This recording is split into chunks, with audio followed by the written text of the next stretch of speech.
नमस्कार. रेसिपी सफर चॅनेलवर मी गीता तुम्हा सगळ्यांचं पुन्हा एकदा खूप खूप स्वागत करते. या भागात आपण तिखट आमरस आणि तिखट पुरी बघणार आहोत. एकदम सुंदर आणि अनोखी चव आहे. खाणारे कौतुक करताना अजिबात थकणार नाहीत. यासाठी आपल्याला लसूण पेस्ट बनवून घ्यायची आहे आणि आलं आणि मिरचीची वेगळी पेस्ट बनवून घ्यायची आहे. कारण तिखट आमरसामध्ये लसूण पेस्ट आपण वापरणार नाही आहोत. दोन्ही पेस्ट आपल्या तयार आहेत. लसूण पेस्ट वेगळी बनवली आहे. पेस्ट बनवताना खलबत्त्यामध्ये थोडंसं मीठ टाका म्हणजे पेस्ट अगदी छान तयार होते. आता पुरीचं साहित्य बघूया. वाटी तुम्ही कोणतीही घ्या, पण प्रमाण शक्यतो हेच घ्या. 2 वाटी गव्हाचं पीठ घेतलं आहे, अर्धी वाटी तांदळाचं पीठ घ्यायचं आहे, अर्धी वाटी बेसन पीठ घेतलं आहे आणि अर्धी वाटी घ्यायचं आहे ज्वारीचं पीठ. आवडीप्रमाणे तुम्ही कोणतीही पिठं कमी जास्त करू शकता. आता पुरी मळताना आपल्याला लसूण पेस्ट पूर्ण वापरायची आहे, पण आलं मिरची ही पेस्ट आपल्याला थोडीशी बाजूला ठेवायची आहे आमरसासाठी आणि निम्मी पेस्ट मी आलं मिरचीची पुरीमध्ये मिक्स केली आहे. लसूण पेस्ट मात्र सगळीच वापरली आहे. थोडीशी कोथिंबीर मिक्स करायची आहे. आता काही मसालेसुद्धा आपण मिक्स करून घेऊया. छोटा चमचा आहे हा मसाल्याच्या डब्यातला. 1 चमचा जिरे, 1 चमचा हिंग, 1 चमचा हळद आणि चवीप्रमाणे टाकायचे मीठ. छोटा चमचा असल्यामुळं 2-3 चमचे मीठ मी मिक्स केले. चमच्याप्रमाणे आणि चवीप्रमाणे तुम्ही मीठ मिक्स करून घ्या. खूप सुंदर पुऱ्या होतात या. प्रवासासाठी न्यायलासुद्धा खूप छान होतात. 2-3 चमचे तेल मिक्स करायचं आहे. आता तेल गरम करण्याची काही गरज नाही. थंडच तेल तुम्ही मिक्स करू शकता. या प्रमाणासाठी 2-3 चमचे तेल लागलेलं आहे. खूप जास्त प्रमाणात बनवणार असाल तर साधारण अर्धी वाटी तरी तेल मिक्स करायला लागेल, पण गरम करण्याची गरज नाही. थोडंसं पाणी मिक्स करायचं आहे, कारण आपल्याला गोळा आता घट्ट मळून घ्यायचा आहे. गोळा जर घट्ट मळला तरच पुऱ्या फुलतात आणि खूप छान होतात. सैल मळला गेला तर पुऱ्या पोळपाटाला चिकटून राहतात आणि तळतानासुद्धा त्या फुलत नाहीत, खुसखुशीत होत नाहीत. त्यासाठी पीठ घट्टच मळून घ्या. थंड पाण्यातच मळायचं आहे, गरम पाणी टाकायची काही गरज नाही. सगळी मिक्स पिठं वापरल्यामुळं ही पुरी खूप टेस्टी लागते. घट्ट गोळा मळून तयार आहे. आता 20 मिनिटांसाठी तरी आपल्याला बाजूला ठेवून घ्यायचं आहे. तोपर्यंत आपण तिखट आमरस बनवून घेऊया. आंब्याचा पल्प एकत्र करून घ्यायचा आहे. या सीझनमध्ये तुम्ही सतत गोड आमरस नेहमीच बनवला असेल, पण या पद्धतीनं तिखट आमरस एकदा नक्की बनवून बघा.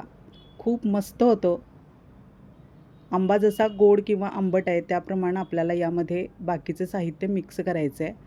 आधी पल्प भांड्यात एकत्र करून घ्यायचा.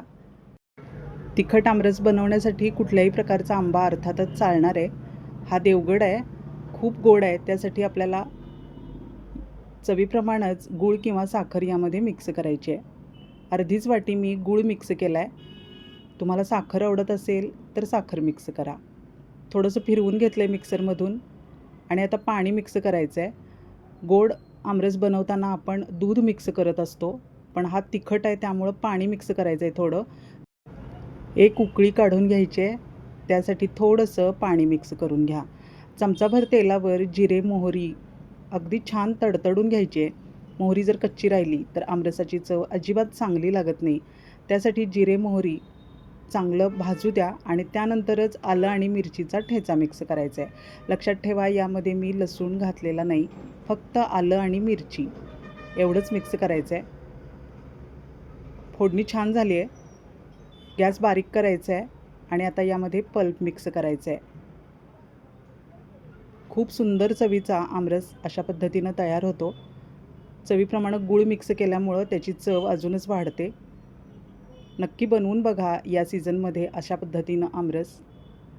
आवडला असेल तर कमेंटमध्ये नक्की सांगा. रेसिपी सफर चॅनेल अजून तुम्ही सबस्क्राईब केलं नसेल तर सबस्क्राईब करा. व्हिडिओ आवडला असेल तर लाईक करा, शेअर करा, म्हणजे सगळ्यांना या चवीचा आमरस बनवता येईल. मीठ अगदी जपून टाकायचं आहे, कारण मिठाचं प्रमाण जर जास्त झालं तर आमरसाची चव फेल जाईल.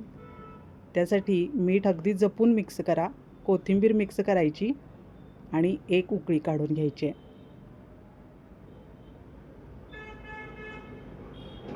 तयार आहे बघा आमरस. खूपच छान झाला आहे. यामध्ये तुम्ही ड्रायफ्रूट्स मिक्स करू शकता आणि सर्व करताना 1 चमचा तूप मिक्स केलं तरी चालणार आहे. मीडियम गॅसवर एक उकळी काढून घ्या. खूप मोठा गॅस करू नका. बाजूला ठेवला आहे मी आमरस. आता आपल्याला पुऱ्या मळून घ्यायच्या आहेत. एक हात मळून घ्यायचा. पीठ सेट झालं आहे चांगलं. एका बाजूला तेलसुद्धा तापत ठेवलं आहे. मीडियम तेल गरम करायचं आहे. खूप जास्त कडकडीत गरम करायचं नाही किंवा खूप कमी गरम करायचं नाही. ही चपातीसुद्धा अगदी मीडियम लाटून घ्यायची आहे. पातळ नको किंवा जाडसरसुद्धा नको. अशा पद्धतीनं वाटीनं आपल्याला आकार काढून घ्यायचे आणि मीडियम तापलेल्या तेलात पुऱ्या तळून घ्यायच्या.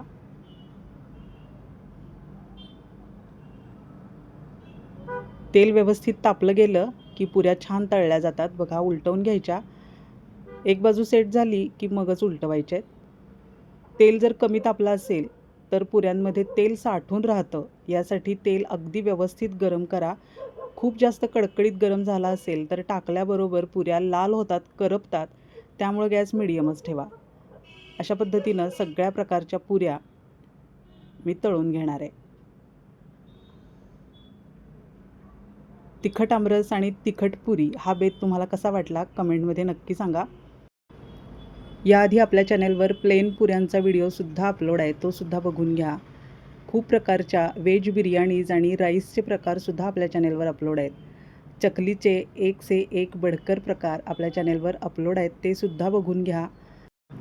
अजून कोणत्या पदार्थांचा व्हिडिओ बघायला तुम्हाला आवडेल हे सुद्धा तुम्ही कमेंटमध्ये सांगू शकता. मीडियम गॅसवर सगळ्या पुऱ्या अशा पद्धतीनं तळून घ्यायच्या आहेत. चहाबरोबरसुद्धा या पुऱ्या खूप छान लागतात. 4 दिवस तरी छान टिकतात. त्यामुळं या पुऱ्या नक्की बनवून ठेवा, म्हणजे मुलांना भुकेच्या वेळी पटकन देता येतील. आमरस बनवताना तुम्हाला फोडणीत जर ओलं खोबरं मिक्स करायचं असेल किंवा खसखस मिक्स करायची असेल तरीसुद्धा चालणार आहे. खोबऱ्यामुळं सुद्धा आमरसाची टेस्ट खूप वेगळी लागणार आहे. अशा पद्धतीनं ही डिश नक्की बनवून बघा आणि बनवली तर कमेंटमध्ये सांगायला अजिबात विसरू नका. व्हिडिओ आवडला असेल तर लाईक करा आणि हाईप द्यायला विसरू नका. अजून कोणत्या प्रकारच्या पुऱ्या तुम्हाला बघायला आवडतील हे कमेंटमध्ये सांगितलं तरी चालेल. खूप वेगवेगळ्या प्रकारचे स्नॅक्ससुद्धा आपल्या चॅनेलवर अपलोड आहेत. तयार आहे आमरस, तिखट आमरस आणि तिखट पुरी. पुन्हा भेटूया पुढच्या भागात नवीन रेसिपीसह. धन्यवाद.